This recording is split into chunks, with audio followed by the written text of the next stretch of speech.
Hey y'all, I'm James Wright and welcome to my shop. Whatever happened to that survey that we did a few months ago?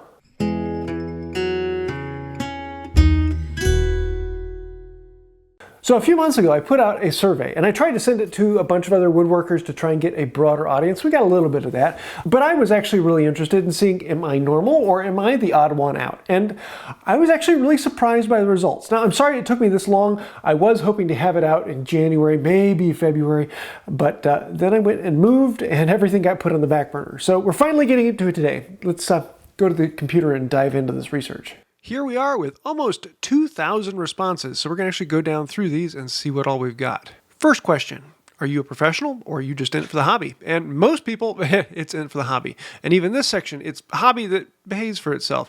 There's only a tiny bit of people that are actually in this as a profession. This one kind of surprised me. Are you all hand tool, all power tool, or somewhere in the middle? And I was actually surprised it's kind of skewed over towards the hand tool side. I expected it to be skewed over towards the power tool side. Next up for the big question, is it tails or pins? Who will win?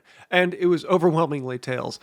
Tails were almost 3/4 of all the responses. It was rather surprising to that. A few people were pin, and then there were a whole bunch of people that were, it depends, others something else. Yeah, but most people, tails first. On that same line, let's come down to mortise or tenon. And do you do the mortise first or the tenon first? And this one was overwhelmingly mortise. Yeah, I'm over here in this section here. I do the tenon first. I was kind of surprised with this. I expected this to be closer to 50-50. There are more people who make the mortise first. Not sure why, but yeah, a lot of people like mortise. And now we have a series of questions on putting a camber on the iron. For the smoother, do you put a camber on the iron? Most people just put a little bit of camber on the corners. It's fairly common practice, particularly with smoothers. There is a small percentage that put a camber all the way across, but then there are others that do it flat all the way across, about 21%. On the jointer plane, do you put a camber on it? And most is flat all the way across. And this one, it's a little different. Just on the corners here, and then 12% actually put a camber all the way across on the jointer plane. Bevel up versus bevel down. And in this case, you can see bevel down wins almost all the way across. I was expecting to see a little bit bigger of a difference between the jack plane and the smoothing plane, but there are quite a few people who like a bevel up smoothing plane and jointing plane. Which type of saw do you use the most? Japanese versus Western. Western won by a long shot. Japanese is about 1/4, and then we have this other 1/4 of something else. Do you mostly use antique blades or modern blades? And for this one, we saw a fairly even split between antique and modern, and then that for 50-50. So this is actually kind of surprising. I thought one would win over the other, but it's about 50-50 on whether someone uses an antique or a modern iron. Next up, what type of plane do you use? Is it metal body, transitional, wooden, mix? And in this case, metal body wins, and I thought the next one would be wooden. No, it's actually a mix. And then the next one is wooden body, and then this tiny little sliver here, that's transitional. So not too many people use transitional planes, less than 1%. So how do you sharpen your tools? Do you use a jig or do you go freehand? And this one is pretty well split. Jig, freehand, other, or mostly on a power grinder. It was about 45% for jig versus freehand, but ever so slightly more people use the jig, which kind of surprised me. I expected to see more freehand people. What sharpening system do you prefer? Diamonds, water stones, oil stones? And overwhelmingly, the answer was diamonds, 50%, over 50%. And then next we have water stones, and then oil stones, and then sandpaper, and then power sharpening, and on down the list. And last, there's a little one here, over. A lot of people wanted some other mix of one or the other, or they named a particular specific setting. What is the last tool to touch the wood before finish? Sandpaper, overwhelming one out, which that kind of surprised me. I expected this audience to see more of the sharp edge, but then plane is next, and then card scraper is last, and then there's a bunch of others, and it depends. What bevel type do you use when sharpening? Is it just a primary bevel, a secondary bevel, a terminary bevel? And the secondary bevel win, which that really surprised me. I am surprised with how many people spend the time to make a secondary bevel. But again, if you're using a jig, I guess that's going to be far more common. But about 6% less use the primary bevel. I would be interested to do a cross between this and the freehand versus jig to see if there is a correlation between the two. Do you use a ruler trick on the back of your irons?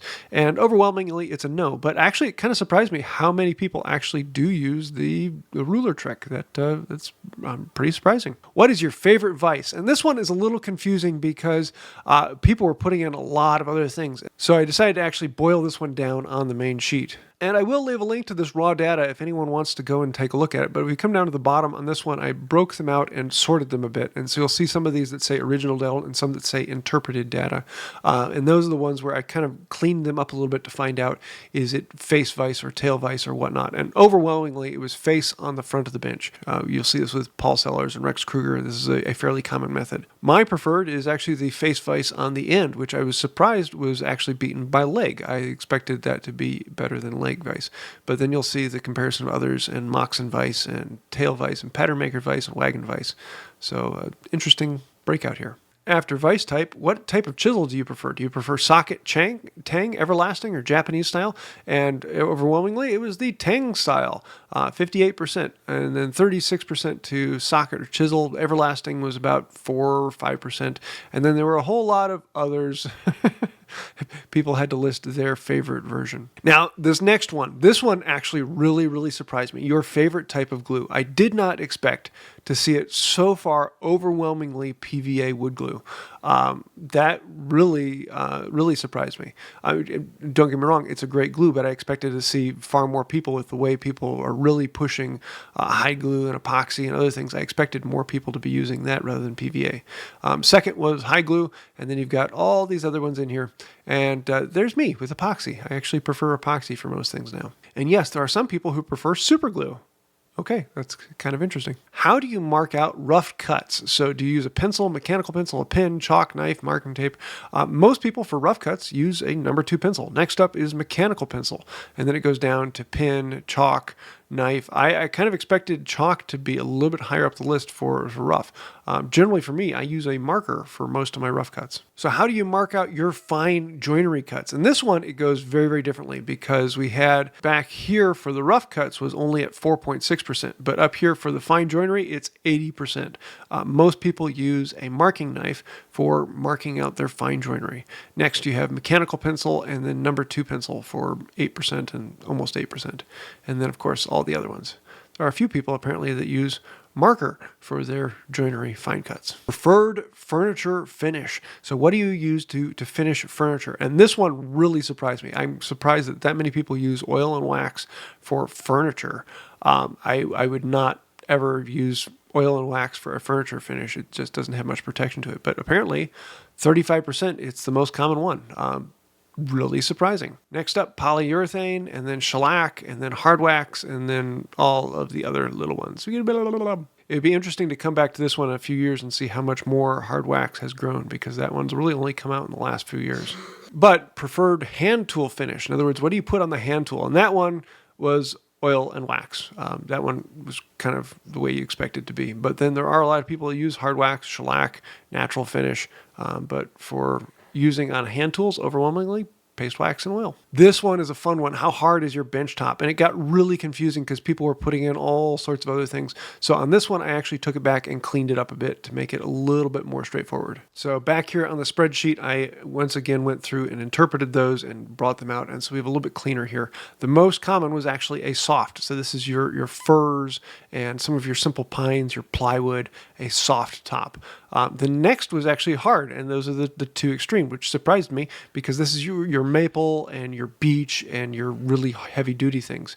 And so we had medium soft and medium hard. So medium soft would be like the Douglas fir, the southern yellow pine, the poplar, and medium hard would be your oaks and ash and cherry and those types of things. But then there were a bunch of other people, or whatever's cheapest. So yeah, most people are one extreme or the other. Next on the list, turning tools. We wanted to put those in there and see what do people use. High speed, 50-50 mix, carbide, or something else. Most people, the biggest collection was actually high speed, staying away from that. Then there's the 50-50, and then 9% use carbide mostly. And of course, then there's all of these others. No, I don't turn, and that type of thing, and then other. Favorite tool steel. This one is kind of a fun one because there's a lot of it depends. But the big question we were asking was A2 or O1. And so in this case, A2 out of those two won 27% to 25%. A lot of people love the PMV11. I expected MagnaCut to be higher, but it's only at 41%. I guess that's kind of new in the area. Though out of my testing, it blew all the rest of these out of the water. M2 MagnaCut are down a little ways, but then there are lots of other ones, and then other. This is a fun one. How big is your shop? Because a lot of people are saying, oh, I'm in a small shop. I'm kind of odd. And the largest majority are shops that are under 100 square feet. In other words, 10 by 10. You can add these two up and you have about 38% that are under 10 by 10. Then next is a little larger in the 100 to 200 square foot range. That's where my shop is at. And then you can get bigger and bigger and bigger. And yeah, about 10% of people actually have a really big shop. Now, the last two are very subjective. What is your most used tool? I thought about going through and actually collating these, but they're just kind of fun to read through what people pick as their most used tool in the shop. There's quite a few down here. And then the last one down here is kind of fun. What is your most influential cabinetry woodworker? And these were as you expect, and a lot of them were Paul Sellers, Rob Cosman, Rex Kruger, myself, Carl Swartz, and the names you expect. And I didn't want to go through and correlate these because some of the answers were kind of funny, but it's interesting to read through and see which ones come up the most. Several of these were really surprising to me. I was not expecting to see that many people still using PVA. It's a great glue, and I like it, but I was kind of surprised by that. Now, I'm actually looking forward to going into it a little bit deeper and doing some correlations between different things and seeing what people use this, do that, and I'm going to have a little bit of fun with this. And if you'd like to actually see this raw data, I'll leave a link to it down below so you can go and do that. And you can do your own comparisons and contrasts and see what comes out for you. I'm really interested to see that kind of thing. Now, one big caveat I have to say to this is I was trying to get it to a broader audience, and I got some of that, but the other channels that really put it out were ones that were similar to what I have here. So it's a little bit more of the hand tool skew, but yeah, I guess that's the way it is. So maybe we'll do another one in the future, but for right now, it was kind of interesting to see what came out of that. And I'm really looking forward to seeing what you guys find in. What do you dig into it and find in there? So let me know your thoughts and what you find out down below, and thank you. That actually helps out the channel. Anytime you like, comment, share, subscribe. Yeah, you've heard this spiel before. It helps, thanks. But if you really want to help out people over here, yeah, you know that. They're the patrons, and they're the ones who actually pay for this kind of thing. Thank you. Without patrons or Patreon, we would not be here. You guys are the ones who sponsor us and allow us to do these type of things, so thank you for that. If you'd like to find out more or become one of the amazing people listed over here on the left, then think about becoming a patron on Patreon. I think that'll do it for now. And until next time, have a wonderful day. Spreadsheets. They're kind of like crack, only more addictive.